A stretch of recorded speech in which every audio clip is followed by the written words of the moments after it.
అందరికీ హాయ్. నేను ఇప్పుడైతే ఏజుడే వీడియో చూసింది నిన్న. తర్వాత మార్నింగ్ చూసిన.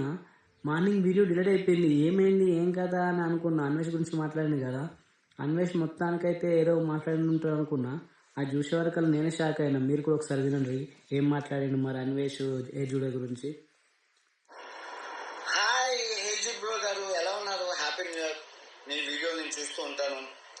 మీరు నాకు ఎలా తెలుసు అంటే, ఫస్ట్ ఆఫ్ ఆల్ మీ తమ్ముడు ఫనీ హనుమంతు రేప్ కేస్ ఏదైతే ఉందో, ఒక ఐఏఎస్ పిల్లలుగా పుట్టి నువ్వు నీ తమ్ముడు చేసిన అకృత్యాల్లో నువ్వు ఎవడో నాకు తెలిసింది. అంతవరకు తమరు తెలిసిందే కదా, చిల్లర కంటెంట్ రివ్యూను కొండం ప్యాకెట్లకి గివే వేలు చెత్త కంటెంట్ చేశారు ఒక ఐఏఎస్ ఆఫీసర్ కొడుకులుగా పుట్టి మీరు.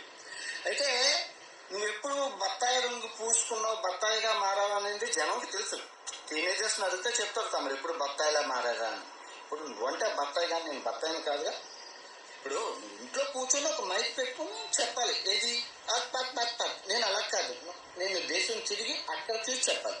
సో నువ్వు గూగుల్ ఇన్ఫర్మేషన్ చెప్పాలి, నేను తిరిగి చెప్పాలి. నాకు ఖర్చు అవుతుంది, నీకు ఖర్చు లేదు. అండ్ నీకు స్క్రిప్ట్ రైటింగ్కి వాడు ఎవరో ఇస్తాడు, వాడు చెప్పింది చెప్పాలి. నీకు ఒక టీము గేము అబ్బో చాలా ఉంది. నాకు అలా సింగిల్ టేక్ రోజుకి 15 వీడియోలు సింగిల్ టైంలో చెప్పేస్తా. 24 గంటలు నాన్ స్టాప్ గా 128 దేశాలు తిరిగింది చెప్పేస్తా.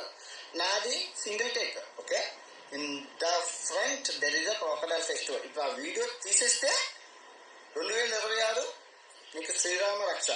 ఓకే, ఒకళ్ళు ఉంచితే 2026 పిక్చర్ అభి బాకీ హే. దెబ్బకే ఈ వీడియో చూసి కథం వీడియో డిలీట్ చేసి పడేసిండు. నిన్ననేమో నేను అబ్బాయి మంచిగా మాట్లాడిండు, మనం చూసే వీడియోల్లో ఇతను ఎప్పుడు చూస్తాం, రెగ్యులర్గా ఫాలో అవుతా, ఇతను కూడా మాట్లాడిండు అనుకున్నా. కానీ ఒక్కసారి అన్వేష్ వీడియో పెట్టగానే దెబ్బకు కథం డిలీట్ చేసి పడేసిండు. పొద్దున వరకులో డిలీట్ చేసేసిండు, వీడియోనే లేదు. ఎవరిని నమ్మాలో ఎవరిని నమ్మకూడదు కూడా అర్థమవుతలేదు. ఈ అంత సోషల్ మీడియా ఇంత దరిద్రంగా తయారైపోతుంది రాను రాను.